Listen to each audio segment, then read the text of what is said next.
He had never been in the sun before. His eyes are red and his skin is white. He was locked up in a closed underground tunnel. He lived for 10 years on snakes and rats. Until one day, 70 years later, construction workers were about to blast the building. Just as they were setting up the explosives, when they were ready to call it a day, the man accidentally stepped on the ground and made a big hole. Now they realized that the ground was hollow. Several workers were curious and walked down the tunnel to check. The place was dark and smelly. It was hard to hold their breath. Walked to the deepest part of the tunnel. The scene in front of them made them completely dumbfounded. In the corner there was a little Jack with white skin and beautiful lips and white teeth. They immediately took Jack to the hospital. The police came as soon as they heard the news. Modern people could not believe it. In a place without cell phones, milk tea and takeaway, Jack had to live down. The doctor came out.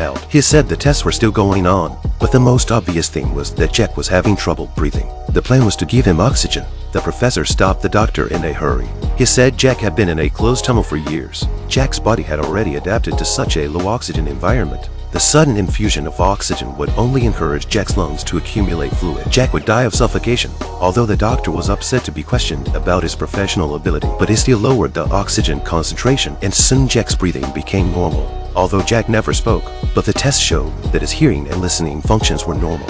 Police officers Murad tried to communicate with him. The sudden ringing of his cell phone startled Jack.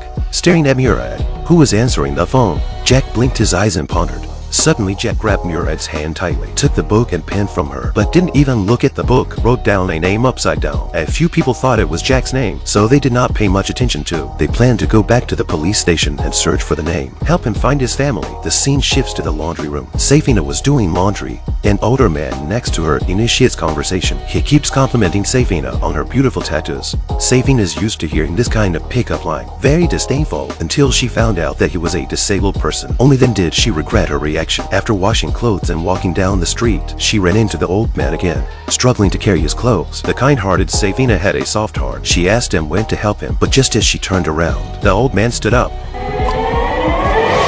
At the end of the day, Safina's body appeared in the park. She was painted as a doll. She was dead. This is the most exquisite corpse I've ever seen. Dressed in a long sexy dress, the whole body was tied to a post, like a beautiful doll. The police arrived at the scene. When they heard Safina's name from a colleague, Murad was shocked. It was exactly the same as the name Jack had written on the paper. This is a familiar technique. It's the work of a serial killer. This is the 5th doll case discovered recently. After killing Safina, he used surgical tools and chemicals to make them look like his own, and then they were put out in public for everyone to see. But how did Jack know the name of the victim? Murad sent his photos to Safina's friends and family, but they all said they didn't know Jack. But the police themselves knew. What was happening was beyond human comprehension. They could only go to the professor and ask him. Based on the results of the blood analysis, Jack was deficient in vitamin D and that there was no lactic acid bacteria in his body. So it was assumed that Jack had never been out of the ground. Precisely. If the boy had spent any time above the ground, then he certainly would have absorbed those. But the tunnel has been closed for 70 years. How can this little Jack live in there? The professor explained that it was probably because of the closed environment, lack of oxygen and light. So Jack's development is slow. His actual age may be much older, but this still does not explain how Jack learned Safina's name and could write it backwards. To learn more about Jack, Murad came back to the hospital with a packet of candy to show his friendship, but suddenly a man walked in. He claimed to be from the social work department. He asked Murad to go to the corridor to communicate with him, because Jack's health is no longer serious, so they would take Jack away tomorrow. But Jack suddenly became agitated. He looked nervous and in pain. Murad rushed in and calmed him down. Jack then slowly stabilized. After the men left, Jack took out a pen and paper again. He wrote down an address on it. With the previous lesson, Murad did not dare to slow down. Hurriedly and colleagues in the neighborhood to search. But what she didn't know was the car next to her. A girl was being held by the killer's mouth. Murad just walked past without noticing. Soon after, later that night, the girl's body was laid out in the street. With the same delicate makeup, Murad couldn't forgive herself. She was so close to the killer, and still she couldn't stop it.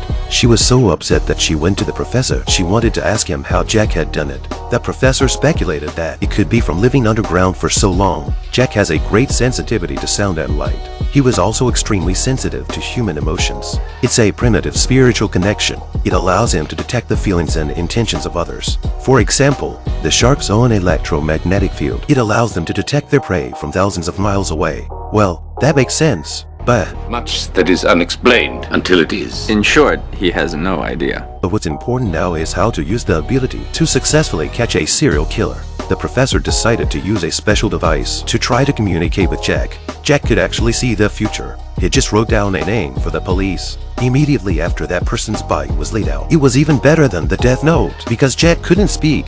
The professor intended to use a neural probe to communicate with him. Jack's expression was relaxed and happy, but then suddenly he held Murad's hand tightly. Eyes turned to the side. The man who claimed to be a social worker came in. He said he wanted to take Jack away right away. Murad refused him because the Social Welfare Bureau does not have the right to do so. But the man revealed his identity. It turned out that he was a CIA agent. On the surface, he said he was taking care of Jack. In fact, he wanted to do experiments on Jack. Murad could not resist the order. Luckily, with the mediation of his superiors, Murad bought an extra day of time. Let Jack help find the killer. At the same time, the forensic report also came out. The blood left in the fingers of the corpse was not the killer's. It was the blood of a cow. There was also a plastic molecule inside. The police immediately thought of the meat processing plant. Because there is access to live cattle, they also use a lot of plastic.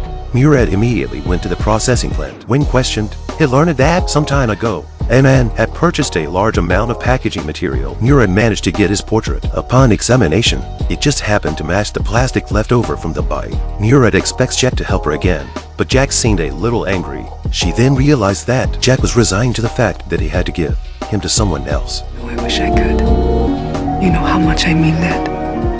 Jack eventually writes down an address. Murad immediately took a team to the location to check it out, stopped all the cars coming and going, and questioned them one by one. Sure enough, they found the same killer as the portrait, and also saw the pendant in the car, the same pattern as Jack's hand-me-down with candy. Murad tried to check the car with a strong voice. The killer saw the wrong situation. The killer saw something wrong and stepped on the gas and sped away. Murad pulled out his gun and hit the tires. The car lost control instantly. He crashed into the fence. The killer had to abandon the car and run away. A colleague opened the trunk. Sure enough, they found Safina, who had been kidnapped. Murad chased after the killer. Finally, after a fight, subdued the murderer. The end of the story. Murad doesn't want Jack to be taken for experimentation. She finds a kind-hearted doctor, hoping to adopt Jack. Then she calls her boss. Jack had disappeared. Even though the CIA people thought that was a ridiculous reason, but they also thought that maybe Jack was really that amazing. As now, warm sunlight, Jack was leaving in his new mother's car. Suddenly, he seemed to feel something, turned around and looked. An adult with the same bare head, a fair-skinned adult, standing on the side of the road, and look at him. Well, if you liked this video, don't forget to give us a little support. We will see you next time.